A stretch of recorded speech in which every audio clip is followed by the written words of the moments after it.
Hello everyone. তো MSA ডিপার্টমেন্টের exam date এবং এক্সাম টাইম তোমাদের অ্যানাউন্সমেন্ট করে দিয়েছে। আমরা এখান থেকে একবার চেক করে নেব। তো এখান থেকে আমরা এমএসএ ডিপার্টমেন্টে ক্লিক করব।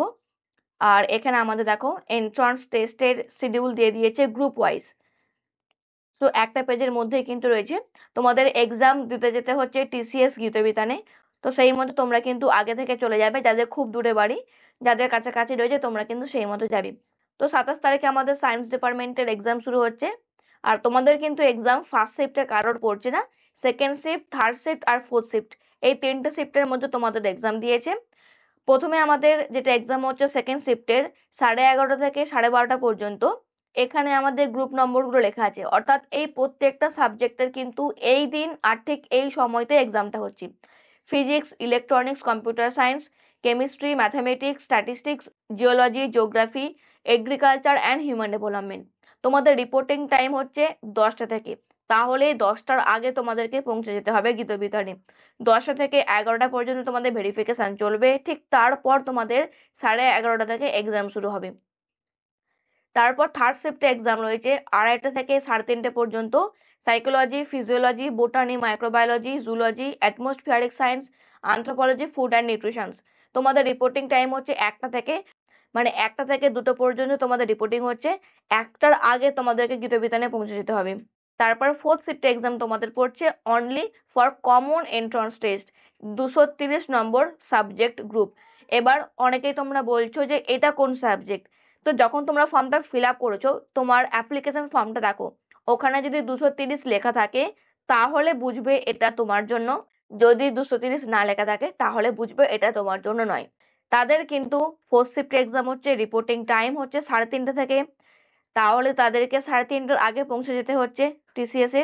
আর এক্সাম হচ্ছে 5টা থেকে 6টা পর্যন্ত, একদম সন্ধ্যেবেলা তোমাদের এক্সাম হচ্ছে। আর এখানে তোমাদের লিঙ্ক দেওয়া আছে যে তোমরা কি করে মক টেস্ট দেবে। তোমরা এইখান থেকে ক্লিক করে কিন্তু নিজেরাও মক টেস্টটা দিতে পারবে। তার জন্য তোমরা কি করবে, এখানে দেখো এই যে আমাদের পেজটা, ঠিক এরকমই তোমাদের পেজ আসবে যখন তোমরা টিসিএস এক্সাম দিতে যাবে।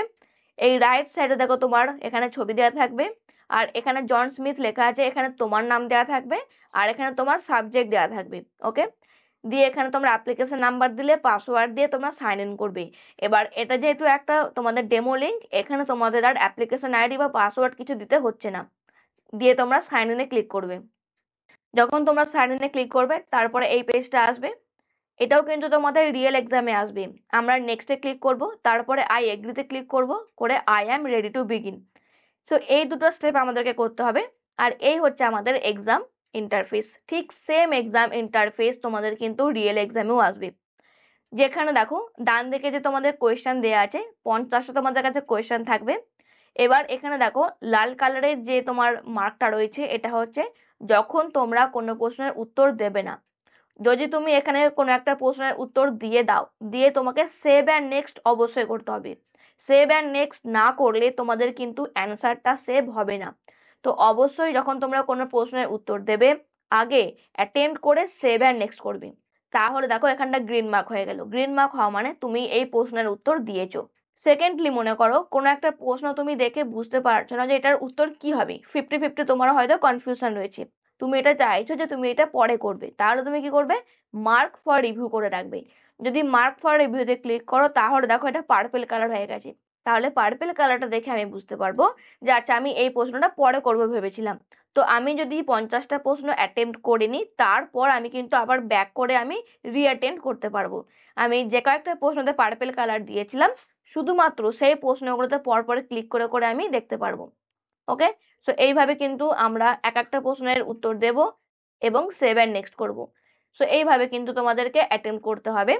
আর এখানে তোমার টাইম দেওয়া থাকবে, তোমাদের যত ঘন্টার পরীক্ষা হচ্ছে অটোমেটিক্যালি কিন্তু সেই টাইমটা শেষ হয়ে গেলে সাবমিট হয়ে যাবে। আগে থেকে সাবমিট করার প্রয়োজন নেই। প্লাস তোমরা যখন এক্সাম দিতে যাবে ওখানে ইনভিজিলেটর থাকবে, ওনারা যেরকম তোমাদেরকে গাইডেন্স দেবেন তোমরা সেরকম কিন্তু মেনটেন করবে। তো আমি এখানে সাবমিটে যদি ক্লিক করি, দেন আমি আবার ইয়েস করব, দিয়ে ওকে করব, দিয়ে আবার সাবমিট। ওকে, তো এরপর তোমাদের বলে রাখি যে যখন তোমরা এক্সাম দিতে যাবে তখন তোমরা কি কি ডকুমেন্ট নিয়ে যাবে। এখানে কিন্তু ইনস্ট্রাকশন দেওয়া রয়েছে, দেখে নাও। যখন তোমরা এক্সাম দিতে যাবে তোমাদের কাছে যেন হল টিকিটটা ডাউনলোড করা থাকে। তোমরা হল টিকিট কি করে ডাউনলোড করবে, তোমাদের অ্যাকাউন্টটা তোমরা লগ ইন করবে, সেই অ্যাকাউন্টটা লগ ইন করার পর তোমরা কিন্তু হল টিকিট ডাউনলোড করতে পারবে। তো সেটার প্রিন্ট একটা বের করে নিয়ে গেলে, আর হল টিকিটে কিন্তু তোমাদের ছবির জন্য একটা বক্স দেওয়া থাকবে, সেই বক্সে তোমাদের ছবিটা অ্যাটাচ করতে হচ্ছে। তার সঙ্গে তোমাদের ফটো আইডি প্রুফ নিয়ে যেতে হবে। তোমরা আধার কার্ডটা নিয়ে যাবে, কেউ প্যান কার্ড ভোটার কার্ড নিয়ে যেতে পারো। আর একটা পারলে পেন নিয়ে যাবে, ব্ল্যাক কালির পেন, যদিও TCS থেকে দেবে, না নিয়ে গেলেও চলবে, কিন্তু তবুও তোমরা একটা সঙ্গে করে নিয়ে যাবে।